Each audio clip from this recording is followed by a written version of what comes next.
young orphan boy, and he had a meadow that was left to him, and he wanted to build a wall around his meadow.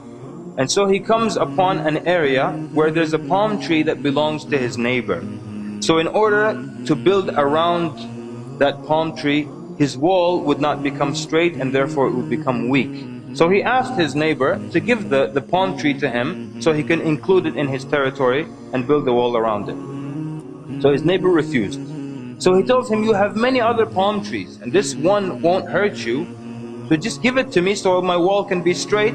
And the man refused. And so the young boy, he goes and he complains to the Prophet ﷺ. And Nabi ﷺ brings the man and the boy together. And he tells him, give the palm tree to your brother. And so the man refused. And perhaps that the man was angered that this young boy would complain to the Prophet ﷺ because of this palm tree, so he was angered enough to refuse to give it. It's my tree, and I just kid is taking this case to Rasulullah. So when the man said, La ya Rasulullah, I'm not giving it to him, tears came from the eyes of that yatim. SubhanAllah, there's no father to speak for him. His father died. Rasulullah cannot use his authority over this man because this is haqq. Give the palm tree to your brother, وَلَكَ الْجَنَّةِ, and you will have al-Jannah, you will have paradise. He said, I don't want it. He was so mad, he said, I don't want it. And he got up. And so the Prophet ﷺ remained quiet. Because how else can you entice someone when they refuse paradise? What else can you say greater than that? So from the people that were at that gathering was the great companion Abu Dahdah radiallahu anhu. He came close to Rasulullah and said, Ya Rasulullah, if I purchase that tree back, can I get the same offer? Rasulullah sallallahu alayhi wa sallam gave him the approval. Yes. He had a meadow that belonged to him in Medina that everybody knew, and it had 500 palm trees and a well and a house built in it. This was the meadow and the only possession of Abu Dahdah radiallahu anhu. But when he saw the equation in front of him, and he saw that the end result was al-Jannah, so he says to the man who owns the palm tree, he says, do you know about my meadow? And the man's answer, he says, is there anyone in Medina who doesn't know your meadow? Meaning it was that popular and it was that great. He tells him, will you exchange this one palm tree of yours for my entire meadow? It is yours for that tree. Abu Bakr was like, you don't mind? You know, are you intoxicated? What's wrong with you? He asked the people, be a witness. And the man accepted in front of the Prophet ﷺ. And immediately Abu Dahdah tells the young boy that he can keep the palm tree. Then he turns immediately to the Prophet ﷺ and he says, O Prophet of Allah, is there a palm tree in paradise for me right now in Al-Jannah? Is there a palm tree for me right now? It's so close for him. And Nabi ﷺ said, كم من عذق رداح في الجنة لأبي الدحداح كم من عذق رداح في الجنة لأبي الدحداح. And Nabi ﷺ is saying, how many of the idq, which is the part of the palm tree that bears the fruit itself, how many of these full parts are right now in Al-Jannah for Abu Dahdah? The narrator says the Prophet ﷺ didn't repeat it once, he didn't repeat it twice, he kept repeating it until Abu Dahdah got up and left that gathering. And then he goes where his wife and his children are, and he calls her. قال يا أم الدحداح. Outside, he didn't even go in. He says, يا أم الدحداح. And she says, لبيك. He says, come out of the meadow. She says, come out of the meadow. Why is that? He says, I have sold it for a palm tree in paradise.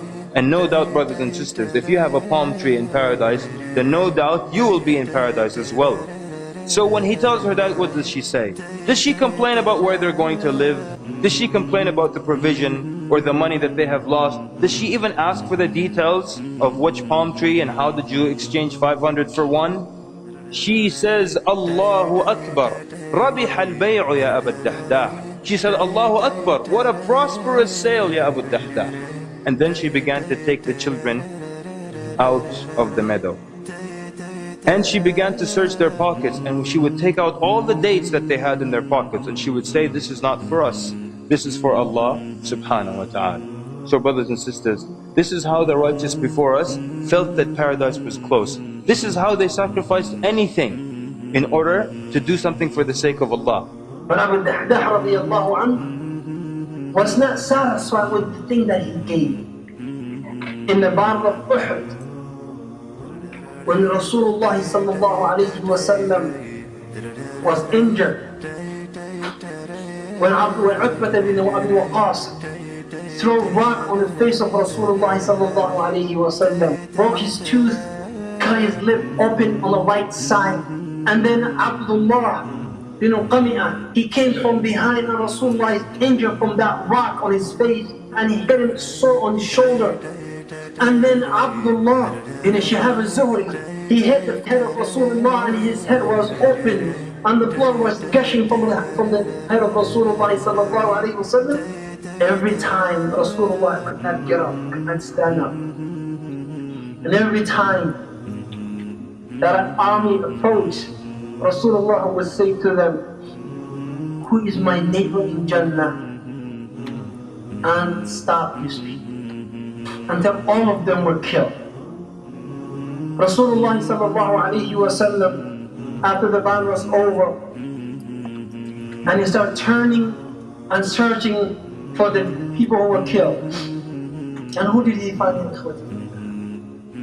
He found Abu Dahdah killed. Abu Dahdah been killed. Rasulullah sallallahu alayhi wa sallam, he kneeled down and he looked at him and he said, Kam li Ali Dahdahin min itqin wa rahmatin Jannah. He said, now, how many trees in Jannah for Abu Dahdah? How many trees in Jannah for Abu Dahdah? ولكم صدقت مودتي وبكم ألوذ وأستعي يا صحب ما لي غيركم يا رفعتي دنيا ودين ولكم صدقت مودتي وبكم ألوذ وأستعي يا صحب ما لي غيركم يا رفعتي دنيا ودين حتما سنذكر مجلسا جمع الشباب المخلصين وسنذكر